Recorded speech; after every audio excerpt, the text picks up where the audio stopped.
আসসালামু আলাইকুম গাইস, কেমন আছেন? আজকে চলুন আমরা ভর্তার সাগরে ডুবে যাই। অনেকগুলো দেখাইনি, তাও যতগুলো দেখাইছি আশা করি ভালো লাগবে। আমি আজকে এখানে নতুন একটা আনকমন ভর্তা আছে, সেটা হচ্ছে ইসোড়ের। এটার জন্য আজকে অবশ্য প্লেটটা সাজিয়েছি। চলুন কথা না বাড়িয়ে মূল পর্বে চলে যাই। এটা সকালের নাস্তা অথবা রাত্রের জন্য করে নিতে পারেন। আবার অনেকে দুপুরবেলাও ভাতটা পছন্দ করে, সেটা খেতে পারে। আমি এটা দেখাচ্ছি ইসোড়টা হালকা লবণ দিয়ে হালকা সিদ্ধ করে ওটা ফ্রোজেন করব, ওই জন্য ওটা আপনাদের দেখালাম। আর এই যে সরিষার তেল দিয়ে দিয়েছি। এবার ইসোড়টা আমি লবণ মাখিয়ে রেখেছিলাম, লবণ আর হলুদ, সেটা দিয়ে এটা এবার ভেজে নিব। আর এর ভিতরে দিয়েছি 2টা চিংড়ি মাছ, হালকা ভেজে নিব। হালকা আছে ভেজে নেওয়ার পরে দেখবেন জিনিসটা খুব নরম হয়ে যাবে। এবং চিংড়ি মাছটাও ভেজে নিব, একই সাথে দিয়ে দিচ্ছি। ভেজে একদম শক্ত হয়ে যাবে না, কিন্তু এটা একদম লো হিটে দিয়ে ঢেকে দিবেন। সুন্দর নরম হয়ে যাবে মোমের মতো। তখন জিনিসটা একটু নাড়াচাড়া করে নামিয়ে নিতে হবে। এই যে আমার ভর্তার জন্য ইসোড় সিদ্ধ হয়ে গেছে, আমি নামিয়ে নিয়েছি।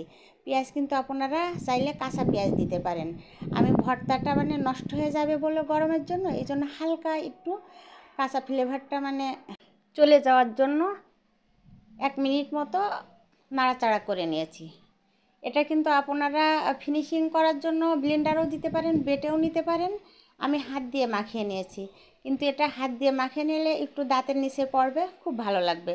আমি 2 থেকে 3টা কাঁচা শুকনা মরিচ ভেজে নিয়েছি, কাঁচা মরিচও আছে এর ভিতরে 2টা। এটা কিন্তু একটু ঝাল হলে ভালো লাগে। যারা ঝাল পছন্দ করে ভর্তায়, তারা ঝাল দিয়ে দিবেন বেশি করে আপনাদের পছন্দ মতো। এই ইসোড় ভর্তাটা খেতে কিন্তু একদম শুটকি মাছ কোয়ালিটির। ইসোড় ভর্তাটা অবশ্যই একবারের জন্য হলেও করে খেয়ে দেখবেন। এটা কিন্তু আসলেও খুব মজার। ইসোড় বাছছিলাম, মনে হলো একটু ভর্তাটা করে দেখি কেমন লাগে। সত্যি সত্যি করে দেখলাম ইসোড় ভর্তাটাও খেতে খুবই ভালো লাগে।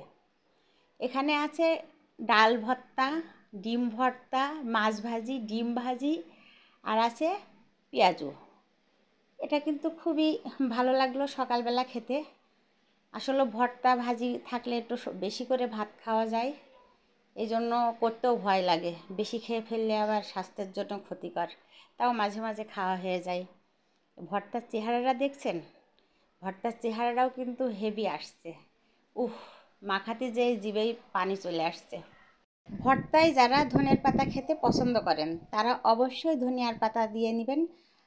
অবশ্যই এতদিন জেনে গেছেন ধনিয়ার পাতা আমরা বেশি পছন্দ করি না, খুবই কম খাবারে খাই, যেগুলোই না দিলেই নয়।